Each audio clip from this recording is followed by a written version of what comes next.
فوز عمری اللہ ان اللہ بصیر بالعباد ولا حول ولا قوة الا باللہ العلی العظیم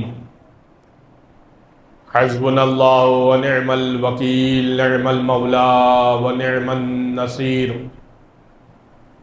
اعوذ باللہ من الشیطان اللعین الرجیم بسم اللہ الرحمن الرحیم الحمد للہ الذی لا مضاد له فی ملکہ ولا منازع له فی امرہ ولا شبیہ له فی عظمتہ ثم الصلاة والسلام علی رسولہ الکریم الامی المکی المدنی قرشی الہاشمی بالقاسم محمد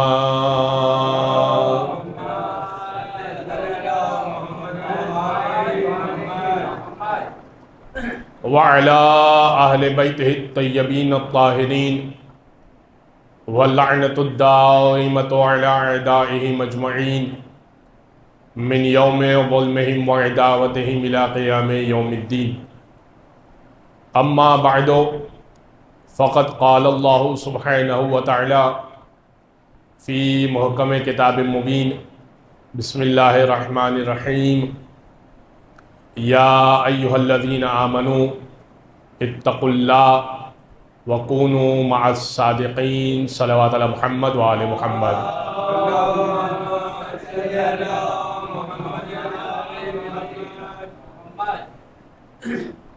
عزیزان گرامی، ذکر اس شخصیت کا ہے جو سیرت میں اور صورت میں محمد عربی جیسے ہیں اللہم صلی علی محمد اور لقب وہی ہے جو محمد عربی کا ہے۔ ارشاد رب العزت ہے اور سورہ توبہ کی یہ آیت ہے۔ سورہ توبہ قرآن کا 9واں سورہ ہے اور آیت کا نشان 119 ہے۔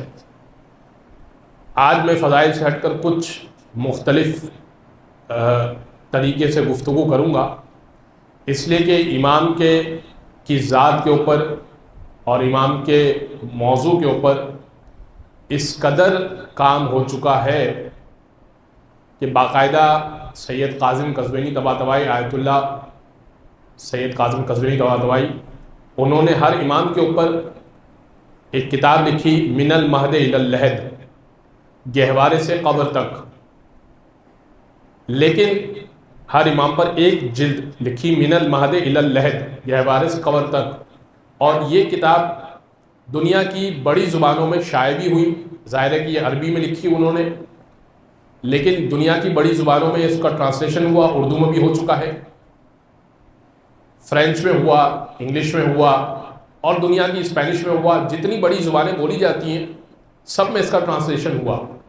لیکن جب جعفر ابن محمد ابن صادق پہ پہنچے وہ تو انہوں نے من المہد الی اللحد، گہوارے سے قبر تک، ایک جلد نہیں لکھی، 20 جلدیں لکھی، اور آخری جلد میں یہ بات کہہ کے تمام کی کہ لکھنا تو ابھی مزید بہت کچھ تھا، مگر جتنی دامن وقت میں گنجائش تھی اور زندگی نے مہلت دی اور جتنا میں جمع کر سکا تو وہ میں نے آپ کی خدمت میں پیش کیا ہے۔ یعنی امام نے اپنی زندگی، اچھا اس کا یہ مطلب نہیں ہے کہ علی ابن ابی طالب نے اپنی زندگی میں کام کم کیا یا حسن مجتبیٰ کی سیرت کم ملتی ہے یا حسین ابن علی کی ذات کم ملتی ہے، یہ مرحلہ نہیں ہے۔ بات یہ ہے کہ یہ وہ ذات ہے، امام کی ذات وہ ہے کہ جو مسالک اربعہ ہیں، چاروں مسالک جو ہیں وہ اسی کے بعد سے آگے بڑھے ہیں، حنفی ہو جائے، مالکی ہو جائے، شافعی ہو جائے، حنبلی ہو جائے، تو یہ مسالک یہیں سے آگے بڑھے ہیں۔ یعنی امام نے اس لیول کا کام کیا ہے کہ اگر کوئی 2 سال بھی ان کے در پر بیٹھ گیا تو اپنا مسلک ایجاد کر کے بیٹھ گیا۔ آپ سمجھ رہے ہیں نا؟ یعنی امام نے اس لیول کا کام کیا ہے کہ امام ابو حنیفہ کا یہ جملہ، جن کا نعمان بن ثابت اصل نام ہے، وہ یہ کہتے ہوئے نظر آتے ہیں لولا سنتان لہلک نعمان، اگر جعفر ابن محمد کے پاس 2 سال نہ گزارے ہوتے تو ہلاک ہو گیا ہوتا. میں کہوں گا آپ یہ کہہ رہے ہیں، آپ کے بڑے نے بھی یہی کہا تھا، اگر علی نہ ہوتے تو ہلاک ہو گیا ہوتا.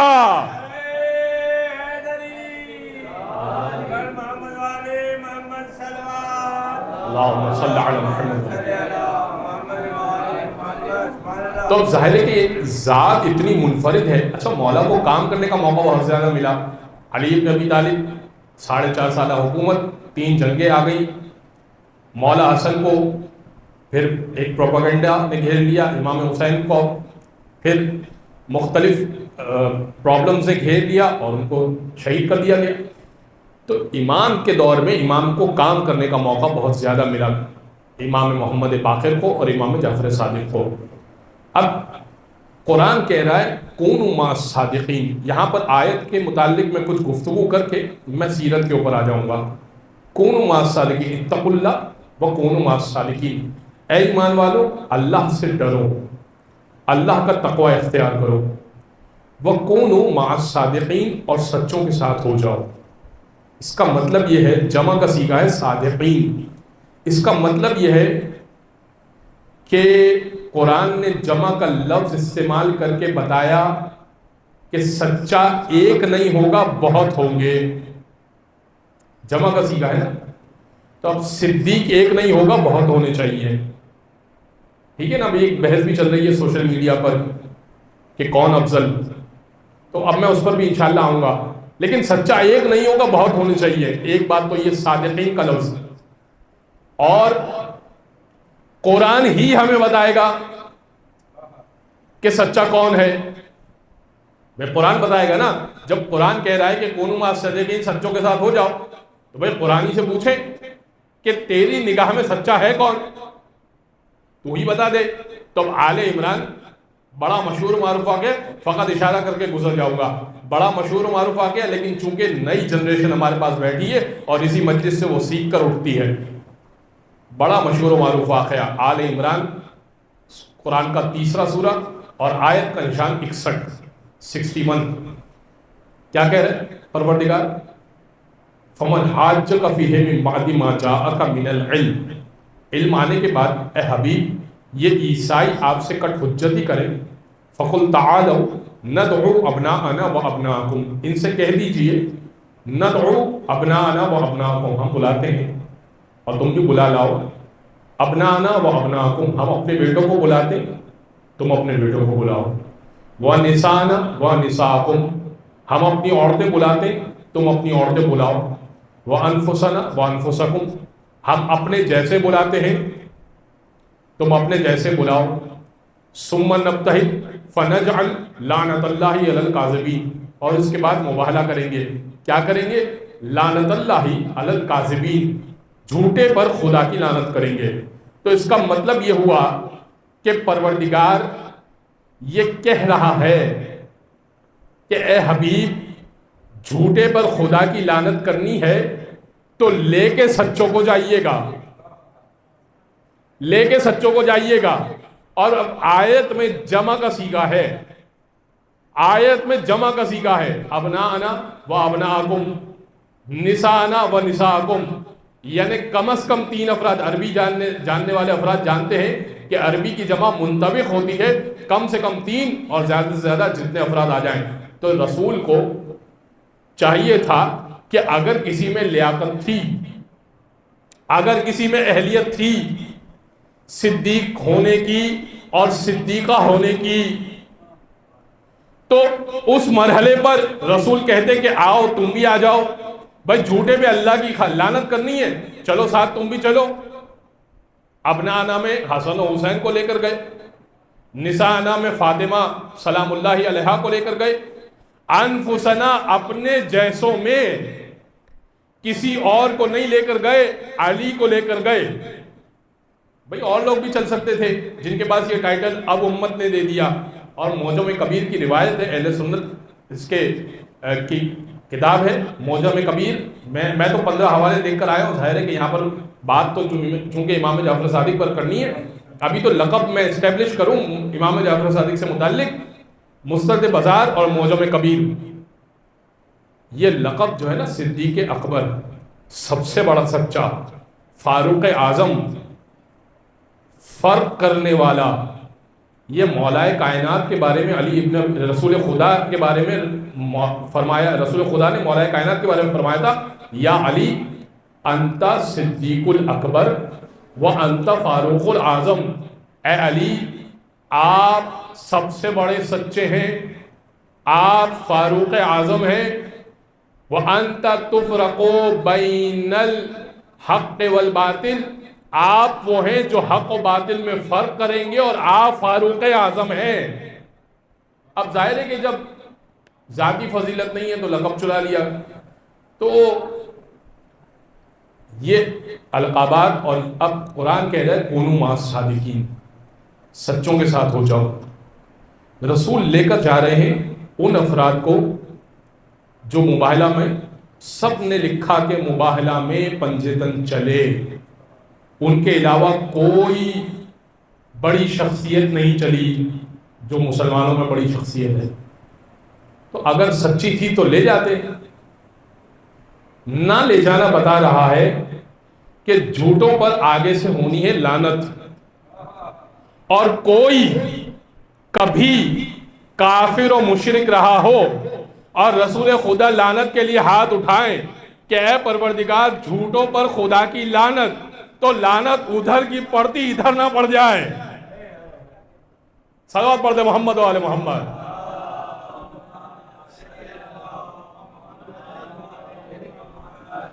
کونوا مع الصادقین، سچے جو ہیں وہ فقط اہل بیت، قرآن کہہ رہا ہے. بس اکرامی، اس سے زیادہ لفظ صدیق، صادق پر گفتگو نہیں کرنی.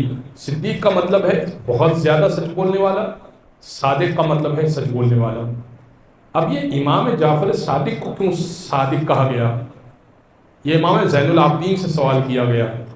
مولا سے پوچھا گیا، مولا اچھا کمال دیکھیں آپ اہل بیت کا، بڑے بڑے افراد یہاں آ کر لقب لیتے ہیں، ڈاکٹر کی ڈگری لگتی ہے، انجینئر کا ٹائٹل لگتا ہے، فلاں محقق، فلاں معلم، فلاں مدرس، بڑا ٹائٹل یہاں آ کے لگتا ہے، بڑی محنت کرنا پڑتی ہے.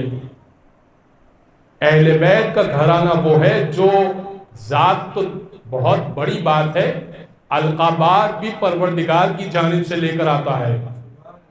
امام سے پوچھا گیا کہ آپ کے فرزند کا نام تو جعفر ہے، لقب صادق کیوں ہے؟ یعنی چوتھے امام سے پوچھا جا رہا ہے.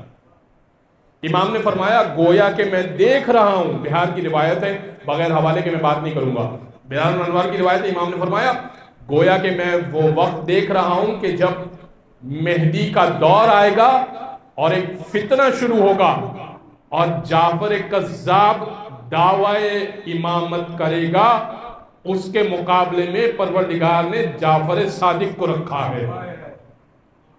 یعنی ہم اہل بیت میں صادق کو پہلے ہی رکھ دیا ہے کہ کوئی اگر جھوٹا دعویٰ کرے تو دیکھو اس کی طرف مت جانا، پروردگار نے صادق رکھا ہے. یعنی ہر آنے والے فتنے کا جواب اہل بیت پہلے سے ہی دے سکتے ہیں. عزیزان گرامی، اب جو واقعہ میں نے آپ کی خدمت میں، جو میں نے باتیں آپ کی خدمت پیش کی، چاروں مسالک یہیں سے شروع ہوئے. اب یہیں سے بات کو آگے بڑھاتے ہیں. امام مالک کہتے ہیں کہ اکثر جب حج ہوتا تھا میں امام کے ساتھ جایا کرتا تھا امام جعفر ابن محمد کے پاس، احوال پرسی کیا کرتا تھا. ایک سال ایسا تھا کہ ہم خود فرزند رسول کے ساتھ حج پر جا رہے تھے، یعنی فرزند رسول بھی اس سال حج پر جا رہے تھے. پروردگار آپ سب کو اور مجھے بھی حج نصیب فرمائے اور ہر سال نصیب فرمائے. کہا کہ جا رہے تھے، فرزند رسول تشریف لے جا رہے تھے اور میں بھی ان کے ساتھ جا رہا تھا. جب حدود حرم شروع ہوئی، جو حج اور عمرے پہ جا چکے ہیں ان کو پتا ہے کہ حدود حرم سے پہلے میقات آتے ہیں، ان میقات پر آپ کو تلبیہ پڑھ لینا ہوتا ہے. اگر آپ تلبیہ پڑھے بغیر آگے بڑھ گئے تو دوبارہ پیچھے آئیے اور تلبیہ پڑھیے. تلبیہ یعنی لبیک اللہم لبیک. جب تک آپ لبیک اللہم لبیک نہیں کہیں گے آپ کا حج یا عمرہ شروع نہیں ہوگا. ٹھیک ہے. تو کہا کہ امام اپنے اونٹ پر سوار تھے اور میں پیدل تھا. مولا حالت احرام میں تھے، یعنی لباس احرام میں تھے، اور میں نے مولا سے کہا کہ بسم اللہ، اب چلنے کا وقت آ گیا، تلبیہ پڑھیے. میں نے دیکھا کہ وجود اطہر کانپ رہا ہے. میں نے کہا فرزند رسول اب آگے بڑھنا ہے، اب تو سب نے تلبیہ پڑھ لیا، آپ بھی پڑھ لیجئے، چلیے. امام نے کہا مجھے خوف آ رہا ہے اگر میں یہ کہہ دوں کہ لبیک اللہم لبیک، اے پروردگار حاضر ہوں، میں حاضر ہوں، اور پروردگار نے جواب میں کہہ دیا لا لبیک، نہیں میں تیری حاضری قبول نہیں کر رہا، تو پھر کیا ہوگا؟ کہ مجھے خوف آ رہا ہے پروردگار کی ذات سے. جب نام محمد سنا کرتے تھے، یہ خود یہ امام مالک کے حوالے سے ذکر کر رہا ہوں کہ امام مالک کہتے ہیں کہ جب ہم ان کی بزم میں جایا کرتے تھے اور کبھی ذکر محمد مصطفیٰ نکلا کرتا تھا، ہم دیکھا کرتے تھے کہ جعفر بن محمد کے چہرے پر ہیبت کے آثار ہیں. ہم اکثر کہا کرتے تھے کہ آپ تو فرزند رسول ہیں، گوشت وہی گوشت، خون وہی خون. فرمایا کہ اگرچہ کہ ہم اس سلسلے سے ہیں مگر اس نور کی تاب نہیں لا سکتے جو محمد مصطفیٰ کا نور ہے. اور پھر امام نے ایک جملہ کہا، وہ جملہ ہمارے لیے بھی ہے. امام نے کہا دیکھو جب تم درود بھیجا کرو میرے جد پر تو رمز استعمال نہ کیا کرو. رمز یعنی شارٹ فارم، انگلش میں بھی استعمال کرتے ہیں نا، SAWW رمز، یا اردو میں استعمال کرتے ہیں صاد لام عین میم. صلی اللہ علیہ وآلہ وسلم کو لکھنے کے لیے چھوٹا سا لفظ استعمال کرتے ہیں. امام نے فرمایا رمز استعمال نہ کیا کرو بلکہ کامل درود بھیجا کرو تاکہ حضور کی بارگاہ میں مکمل درود پہنچا کرے. صلوات پڑھتے محمد وعلی محمد.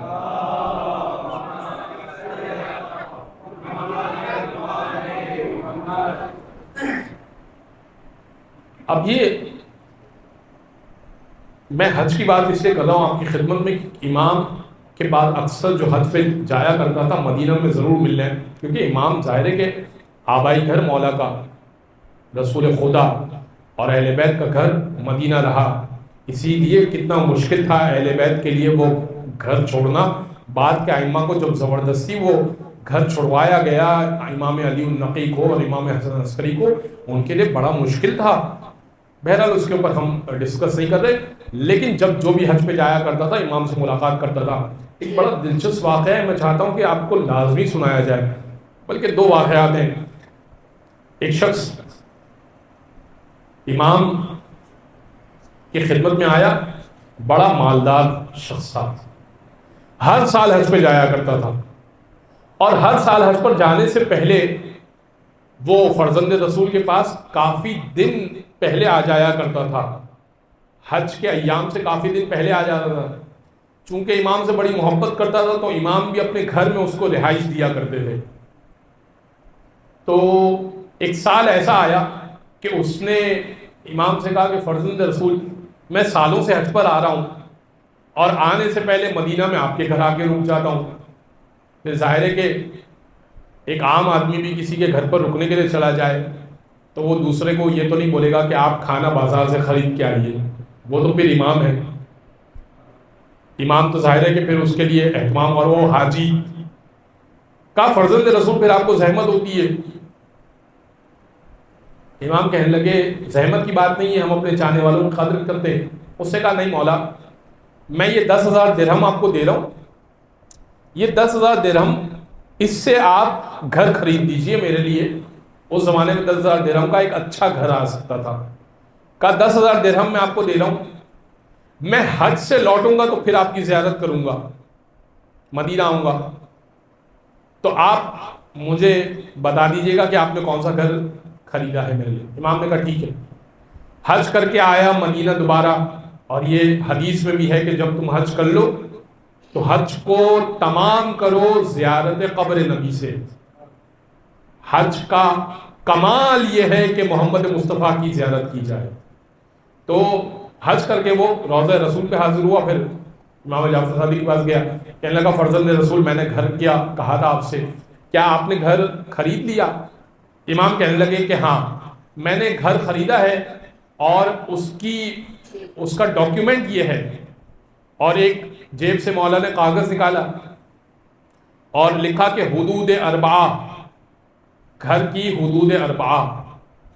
فرمایا کہ اس گھر کا ایک کونا میرے جد کے گھر سے جنت میں ملتا ہے, اور اس گھر کا دوسرا کونا میرے جد علی ابن ابی طالب کے گھر سے ملتا ہے, اور تیسرا کونا تمہارے گھر کا, جو گھر تم نے خریدنے کا کہا ہے وہ گھر جو میں نے خریدا ہے اس کا تیسرا کونا حسن مجتبیٰ کے گھر سے جنت میں ملتا ہے, اور اس کا چوتھا کونا حسین ابن علی کے گھر سے ملتا ہے, حسن سے اور حسین سے ملتا ہے. یہ اس طرح کا گھر کیا تمہیں قبول ہے؟ اس سے کہا فرزند رسول اتنا بہترین گھر. اچھا یہ نسخہ آپ سمجھ رہے ہیں؟ اس نسخے کے پیچھے حکمت کیا ہے؟ اس نسخے کے پیچھے حکمت یہ ہے کہ یہ بات تو, یہ گھر تو طے ہی ہے, جنت بھی طے ہے. بھائی جنت بھی تو طے ہے نا, گھر تو طے ہی ہے, جنت بھی طے ہے. اس نے کہا فرزند رسول اس سے بہتر گھر کیا ہوگا؟ پھر اس کے دل میں آیا کہ مولا نے 10,000 درہم ایک بڑی رقم ہوتی ہے. امام نے خود ہی فرمایا کہ وہ رقم جو تم نے دی تھی وہ میں نے حسن اور حسین کی اولادوں میں تقسیم کر دی ہے, سادات میں, غریب سادات میں تقسیم کر دی ہے. کیا تم راضی ہو؟ تو یہ گھر ملے گا تمہیں. اس نے کہا کہ ٹھیک ہے. اپنے وطن واپس گیا اور اس نے اپنے رشتہ داروں سے کہا کہ دیکھو جب میں مر جاؤں وصیت کی کسی کو, اور زندگی میں یہ مستحب ہے کہ آپ بھی کسی کو معین کر دیں کہ دیکھو میرے بعد یہ چیزیں, اگر کوئی چیز ہے تو خاص دفن کی جائے یا یہ چیزوں پر عمل کروایا جائے. کہا کہ دیکھو میرے ساتھ یہ تحریر ضرور دفن کروانا, یہ بڑی قیمتی تحریر ہے. مر گیا, اس کا انتقال ہو گیا, تحریر کو اس کے ساتھ اس نے جس سے وعدہ لیا تھا اس نے دفن کر دیا. اگلے دن جب اس کے فاتحہ خوانی کے لیے لوگ گئے تو قبر کے اوپر وہ تحریر رکھی ہوئی تھی, پتھر کے نیچے دبی ہوئی تھی, اور اس تحریر کے پیچھے لکھا ہوا تھا جعفر ابن محمد ابن صادق نے اپنا وعدہ پورا کر دیا. صلوات پڑھتے محمد والے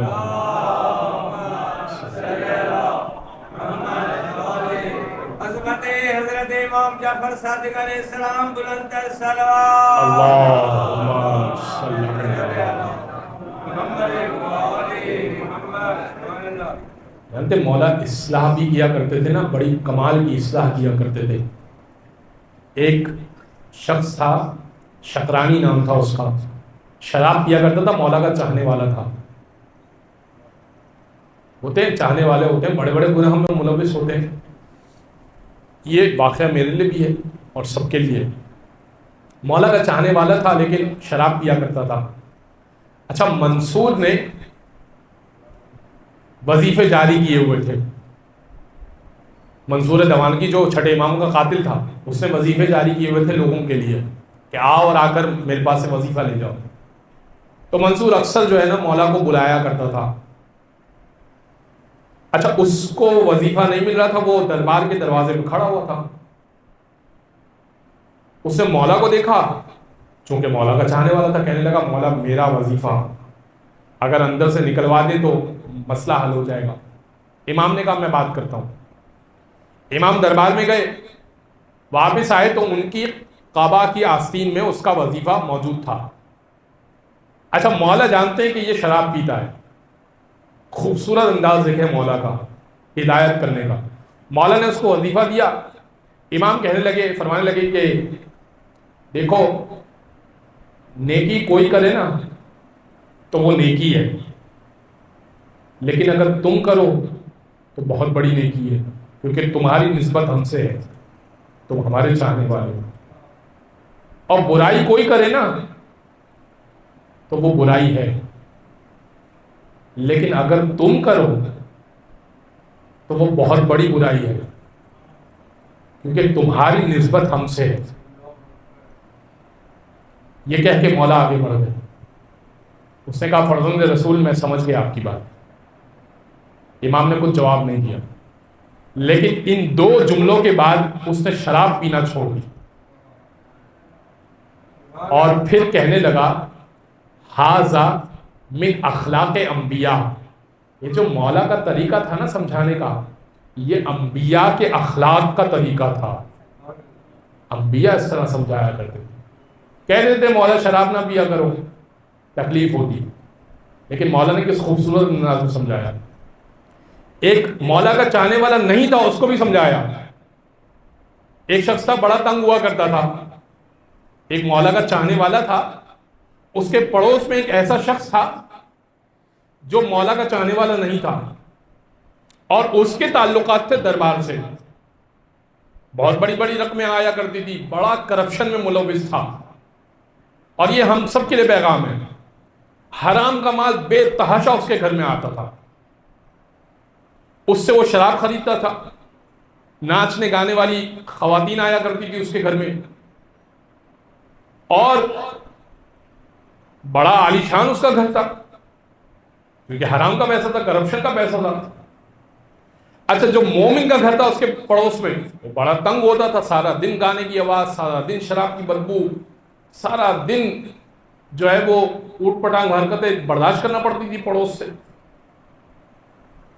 تو اس نے جب بہت زیادہ برداشت کیا تو اس نے جب پڑوسی ہوش میں آتا تو اس کو کہنا میں یہ کیا طریقہ ہے، تم ہر وقت ان چیزوں میں مست رہتے ہو۔ تو اس نے ایک بات کہی، کہنے لگا کہ دیکھو مجھ پر نا شیطان غالب آ چکا ہے، میرا نفس شیطان نے خرید لیا ہے، میں تمہاری باتوں سے متاثر نہیں ہونے والا، مجھے شراب کی بہت عادت ہو گئی ہے، ناچنے گانے والیوں کو سنتا رہتا ہوں، مجھے بہت عادت ہو گئی، لیکن میں نے سنا ہے کہ تمہارا ایک مولا ہے جعفر ابن محمد بن صادق، اگر تم ان سے کہو کہ میری کچھ ہدایت کا سبب کر دیں تو کیا ممکن ہے؟ اچھا یہ شخص چاہتا ہے ہدایت ہو، دیکھیں ایک تو ہے نا انسان ہدایت پہ آنا ہی نہیں چاہتا، یہ کہتا ہے میرا نفس پہ غلبہ ہے شیطان کا جعفر ابن محمد سے کہو نا میرے لیے کچھ ہدایت کا سامان کریں۔ اس نے کہا ٹھیک ہے۔ اچھا یہ واقعہ ہے کوفے کا یہ واقعہ ہے، یہ گیا حج پر، حج پڑھنے جب گیا ہے تو مولا سے ملاقات ہوئی، مولا سے کہا کہ اس طرح میرا پڑوسی ہے، آپ کا چاہنے والا نہیں ہے، لیکن کہتا ہے کہ مولا اگر میری اصلاح کی طرف توجہ کرے۔ امام نے ایک جملہ کہا، بس یہ آخری واقعہ، وقت تمام ہو رہا ہے، منزل مصائب پر آ جاؤں۔ امام نے کہا اپنے پڑوسی سے کہنا جو یہ تم کام کر رہے ہو نا یہ ترک کر دو، جو بھی کام کر رہے ہو ترک کر دو، چھوڑ دو ایک دم، جنت میری طرف سے گارنٹی ہے، ضمانت لیتا ہوں میں۔ بہت آسان ہے، جو کام کر رہے ہو وہ چھوڑ دو۔ وہ واپس گیا، کہا کہ اچھا مولا نے یہ بھی کہا جب تم واپس جاؤ گے تو لوگ تم سے ملنے آئیں گے، وہ بھی تم سے ملنے کے لیے آئے گا۔ مولا نے پہلی پیشن گوئی کی، مولا نے کہا وہ بھی تم سے ملنے آئے گا، کہا اس کو میرا یہ جملہ پہنچا دے۔ جب واپس گیا کوفے میں بہت لوگ ملنے کے لیے آئے، وہ بھی ملنے کے لیے آیا کہ بھائی حاجی آیا ہے ملاقات کی جائے۔ جب سب چلے گئے اور وہ رہ گیا، کہا کہ میں نے تمہاری مولا سے بات کی ہے، مولا نے کہا بس جو کرتے ہو نا چھوڑ دو، جنت میری طرف سے لکھ لو۔ آنکھوں میں آنسو آ گئے، کہنے لگا ٹھیک ہے، کیا واقعی جنت پکی ہے؟ کہاں جنت پکی ہے؟ کہ جتنا کرپشن کا مال ہے جو ہے سب ختم کر دو، جنت مولا نے کہہ دیا تمہاری۔ کہتا ٹھیک ہے۔ یہ سن کے وہ چلا گیا۔ کچھ دن بعد ایک شخص اس کے گھر پر آیا، اس مومن کے گھر پہ آیا، دق الباب کیا، کہا کہ تمہارا پڑوسی تم کو بلا رہا ہے. کہا اچھا اس دن کے بعد سے اس کے گھر سے گانے کی آواز نہیں آئی. کہا کہ تمہارا پڑوسی تم کو بلا رہا ہے. اچھا بلا رہا ہے, ایسا کیا ہو, خود نہیں آ سکتا. جب وہ اس کے گھر پہ گیا تو وہ دروازے کی اوٹ سے کہنے لگا, کہا میں نے تمہارے مولا کی بات پر عمل تو کیا, لیکن حرام کا مال چونکہ میرے پاس سارا ہی تھا تو وہ میں نے سب کچھ رائے خدا میں بانٹ دیا. اب میرے تن پہ لباس بھی نہیں ہے, میں دروازے کی اوٹ سے تم سے بات کر رہا ہوں, میرے تن پہ لباس بھی نہیں ہے اور گھر میں کوئی سامان بھی نہیں ہے. اس نے کہا اچھا ٹھیک ہے میں انتظام کرتا ہوں. کچھ احباب کو جمع کیا اور اس کے لیے لباس کا انتظام کیا, مناسب 2-4 لباس کا انتظام کیا. کچھ دن بعد وہ بیمار ہو گیا. ظاہر ہے کہ علاج کے پیسے نہیں تھے, جو کچھ بنایا تو وہ حرام کے مال سے تھا. اس نے اس کا علاج کروایا لیکن وہ اس کی طبیعت بد سے بدتر ہونے لگی. وقت آخر وہ مومن اس کے پاس تھا, حالت نزا میں تھا. کچھ دیر کے لیے آنکھ لگی اور پھر کھلی. کہتا ہے کہ میں نے نور پنجتن کو دیکھ لیا. اللہم صلی اللہ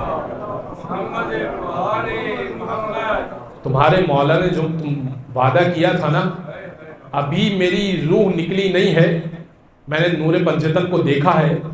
اور یہ کہہ کے اس کی سانس نکل گئی. کہتا ہے جعفر صادق نے اپنا وعدہ پورا کر دیا. صلوات پڑھ محمد والے.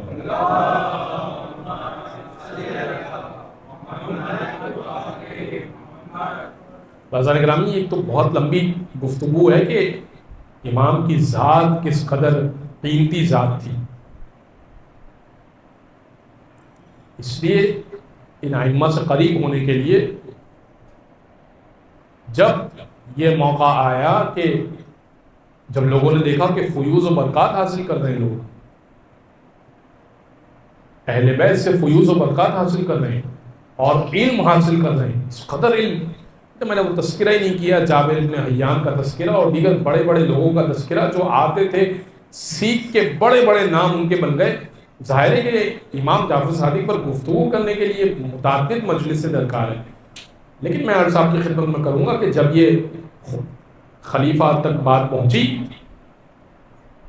تو اس نے کہا کہ اب یہ مشکل ہو رہا ہے, اب یہ مرحلہ بہت مشکل سے مشکل ہو رہا ہے کہ اہل بیت جس کو بھیجتے ہیں وہ اس قدر لائق بن جاتا ہے کہ وہ اپنی فیلڈ کا ماسٹر اور اپنی فیلڈ کا ماہر ہوتا ہے.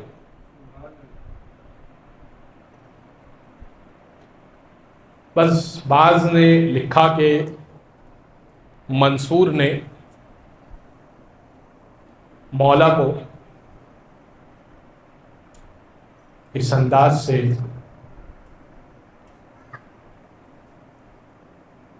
بلایا کہ اکثر بلایا کرتا تھا مولا کو.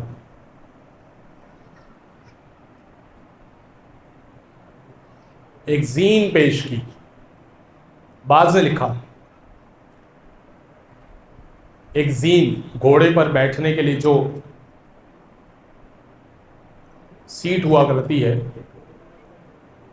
اور کہا کہ فرزند رسول یہ بڑی قیمتی زین ہے, میں چاہتا ہوں کہ جب آپ گھوڑے پر سوار ہوں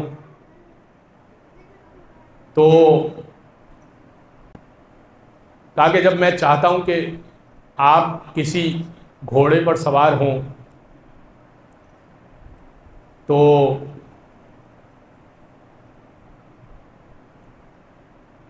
آپ زین پر بیٹھ جایا کریں, اور جو میں نے پیش کی ہے اس زین پر بیٹھ جایا کریں. امام نے کہا مجھے تیرے تحفوں کی حاجت نہیں ہے. امام نے کہا تیرے تحفوں کی حاجت نہیں ہے. اچھا, امام جعفر صادق کے گھر میں ایک دفعہ آگ بھی لگی تھی. مولا کے گھر میں ایک مرتبہ آگ بھی لگی تھی. جب آگ لگ گئی تھی نا, مولا کے گھر میں کئی مستورات تھی, خواتین تھیں. رات کے پہر مدینہ میں کافی لوگ جمع ہو گئے تھے آگ کو بجھانے کے لیے. جب آگ لگ گئی نا تو امام زار و قطار رو رہے تھے. اصحاب تقریباً آگ بجھ گئی تھی, اصحاب جمع ہو گئے تھے اور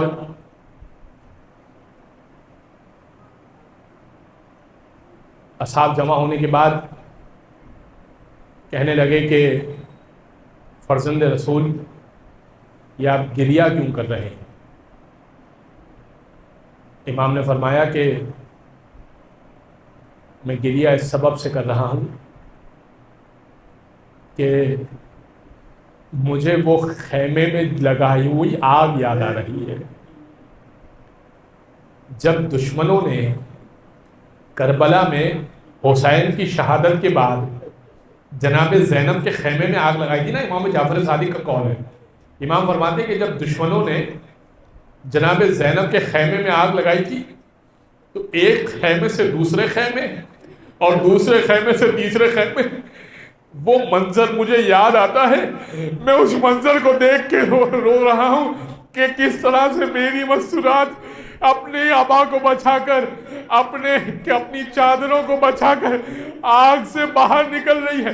مولا آپ کا سامان تو بچ گیا ہے، آپ کی چیزیں تو بچ گئی ہیں۔ امام کہنے لگے ارے چیزوں کا غم نہیں ہے، مجھے جناب زینب کی اسیری یاد آ رہی ہے۔ بس ایک مرتبہ منصور نے کہا فرزند رسول وہ زین آپ کے لیے میں لایا ہوں۔ زین میں بڑا عجیب قسم کا زہر تھا، ایسا زہر تھا کہ فرزند رسول جیسے ہی تشریف فرما ہوتے زہر پورے جسم میں سرایت کر جاتا۔ مولا نے کہا نہیں، مجھے تیرے تحفے کی ضرورت نہیں ہے۔ مولا کو زبردستی بٹھایا گیا۔ مولا کچھ دیر کچھ قدم چلیے گا، کچھ قدم چل کے دکھائیے گا۔ امام نے فرمایا اگر تیری یہی خواہش ہے تو میں کچھ دیر سواری کر کے دکھاتا ہوں۔ زین کو سجایا گیا، مولا کو سواری پر آمادہ کیا گیا، امام زین پر بیٹھے اور کچھ دیر سواری کی۔ زہر پاؤں سے ہوتا ہوا سرایت کرتا ہوا جسم کے اندر پہ چلا گیا۔ امام ایک مرتبہ غشی کے عالم میں آنے لگے، کہنے لگا فرزند رسول کیا آپ کمزوری محسوس کر رہے ہیں، نقاہت محسوس کر رہے ہیں؟ امام کہنے لگے ہاں اس زین پر سواری کے بعد تو نقاہت ہی محسوس کروں گا نا، تو جانتا ہے تو نے کیا کیا ہے میرے ساتھ۔ اور اب گھر تشریف لائے اور جناب ام فروا کو بلایا، اپنی مادر گرامی کو بلایا، اپنی زوجہ کو بلایا، اپنے اصحاب کو بلایا، دو جملے کہنے لگے اے میرے اصحاب میری وصیت سن لو۔ میری پہلی وصیت یہ ہے اس کو میری شفاعت نہیں ملے گی جو نماز کو حقیر سمجھے گا، اور دوسری وصیت یہ ہے دیکھو جب میری شہادت ہو جائے نا تو مینا میں 10 سال تک میری عزاداری کروانا۔ مولا آپ کی عزاداری کیوں کروائیں؟ امام یہی کہیں گے ارے دیکھو اگر ہمارا ذکر ہوتا رہے گا، اگر ہمارا ذکر ہوتا رہے گا ہماری یاد باقی رہے گی۔ بازن گرامی مجھے یہاں سے وہ منظر یاد آتا ہے، آخری جملے سنیے گا، جب جناب زینب نے کہا تھا ارے ہم کو کھل کے رونے نہیں دیا گیا، یزید سے کہو عزاداری کے اسباب پیدا کرے۔ بس ایک خیمہ لگایا گیا، جناب زینب نے صف ماتم اور صف عزا کو بچھایا، ایک ایک سر آتا جاتا تھا، ایک سر آیا گیا۔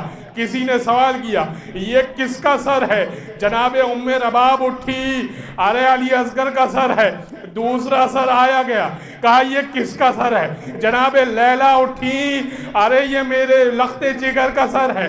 ایک تیسرا سر آیا، ارے یہ کس کا سر ہے؟ تمام بیویاں کھڑی ہو گئی، ارے یہ حسین ابن علی کا سر ہے، آؤ استقبال کریں، وقت کے امام کا سر آیا۔ اللہ ولعنت اللہ علی القوم الظالمین وسيعلم الذين ظلموا أي منقلب ينقلبون ماتم حسین۔